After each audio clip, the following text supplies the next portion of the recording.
Ryan Reynolds learned to smile before he learned to speak his truth. Growing up in Vancouver, he became the family entertainer, the one who cracked jokes when tension filled the room.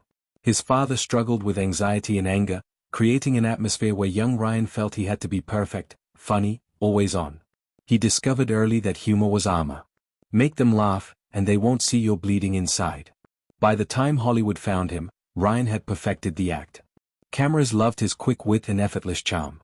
Auditions became stages where he performed the role of the confident leading man.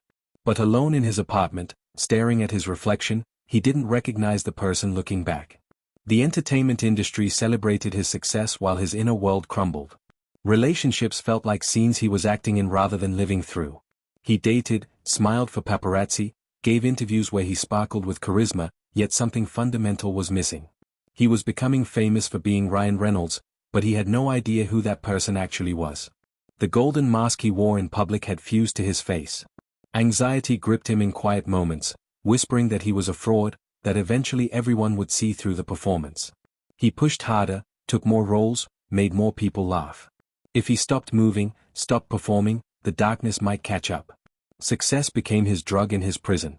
Magazine covers called him Hollywood's charm king, but inside he felt hollow, like a beautiful shell with nothing at its core. The applause grew louder while his soul grew quieter, and Ryan began to wonder if saving face meant losing himself forever. Ryan threw himself into helping everyone around him. A struggling actor needed advice, Ryan spent hours mentoring. A friend faced depression, Ryan became their lifeline, calling daily, offering support, being the rock they needed. Charity events, fundraisers, causes that needed a famous face, Ryan showed up every time. He became known in Hollywood circles as the generous guy, the one who always had time for others.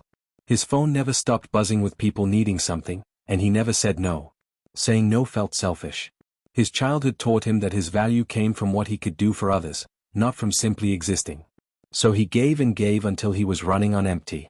His marriage to his first wife crumbled under the weight of his inability to be emotionally present.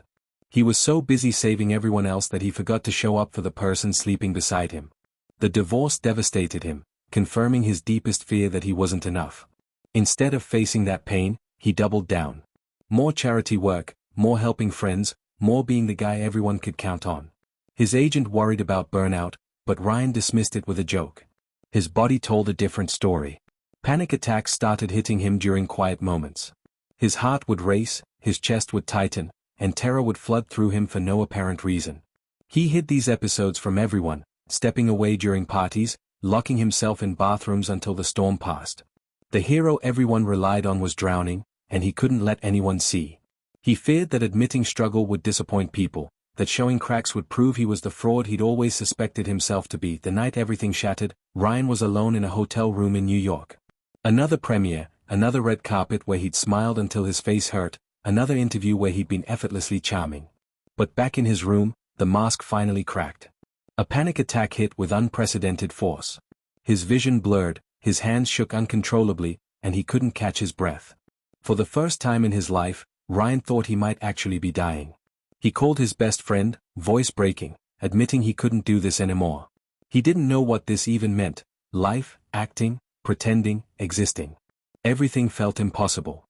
His friend stayed on the phone for 3 hours, talking him down, convincing him to see a therapist the next morning. That therapy session changed everything. For the first time, Ryan spoke honestly about the weight he carried, the constant performance, the belief that his worth was tied to making others happy. The therapist asked a simple question that broke him: when was the last time you did something just for yourself, not for an audience or for someone else? Ryan couldn't answer. He cried in that office, truly cried, letting years of suppressed pain pour out. The therapist diagnosed him with anxiety and told him something revolutionary: he wasn't broken for struggling. He was human. The breaking point became a turning point. Ryan started therapy twice a week, learning to recognize his patterns. He discovered that his humor, while genuine, was also a defense mechanism. He learned that setting boundaries wasn't selfish but necessary. Slowly, painfully, he began the work of getting to know himself beneath the performance, of finding Ryan Reynolds the person, not the persona.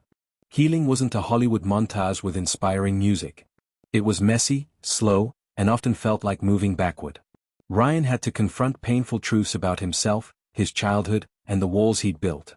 He started saying no to commitments, disappointing people for the first time in his life. Some friends drifted away when he stopped being their constant supporter. That hurt, confirming fears that people only valued him for what he provided. But his real friends, the ones who mattered, stayed close. They appreciated that he was finally being honest rather than performing. Ryan began practicing vulnerability, which terrified him more than any movie stunt. He shared his anxiety struggles in interviews, expecting judgment but finding connection instead. Thousands of people reached out, sharing their own battles, thanking him for his honesty. It was strange, being real resonated more than any character he'd played. He met Blake Lively during this transformative period. She saw through his charm immediately, calling him on his patterns with loving directness. Their relationship forced him to show up authentically, to communicate his needs, to accept love without earning it through performance. It felt foreign and uncomfortable, but Blake was patient. She helped him understand that real intimacy required dropping the mask, that true connection happened in vulnerability, not perfection. Ryan started new practices: meditation, journaling, spending time alone without distractions. He learned to sit with uncomfortable feelings instead of joking them away. He discovered parts of himself he'd buried decades ago: genuine passions, honest fears, authentic dreams that had nothing to do with box office numbers or public approval. Today, Ryan Reynolds is still broken in places, but is no longer hiding it. He talks openly about anxiety, making mental health discussions normal rather than shameful. His production company Aviation Pictures creates content with purpose, telling stories that matter. Deadpool became an unexpected vessel for his message, a hero who's irreverent, flawed, and unapologetically himself. Ryan poured his own journey into that character, the humor that masks pain, the strength that comes from accepting your brokenness. His family grounds him now. Blake and their children remind him daily that his value isn't in what he produces but in who he is. Bedtime stories and scraped knees matter more than premiere nights. He's learned to find meaning in the small moments, the unglamorous reality of being present. His philanthropy has shifted too. He still helps causes, but now he does it sustainably, without sacrificing himself on the altar of others' needs. He learned that he can't save everyone, and trying to do so only ensures he saves no one, especially not himself. The broken hero discovered that his greatest act of courage wasn't saving the world while suffering in silence. It was admitting he needed saving too. He speaks to this in every interview worth its salt, hoping his story reaches someone sitting in a dark room, wearing their own golden mask, believing they have to be perfect for everyone else. Ryan's message is simple but revolutionary: you can't pour from an empty cup. Saving yourself isn't selfish, it's the only way you can genuinely help anyone else. The armor of humor will always be part of him, but now it's a tool he chooses rather than a prison he's trapped in. Ryan Reynolds is still becoming himself, still healing, still learning. And that ongoing journey, messy and imperfect as it is, has become his most important role yet.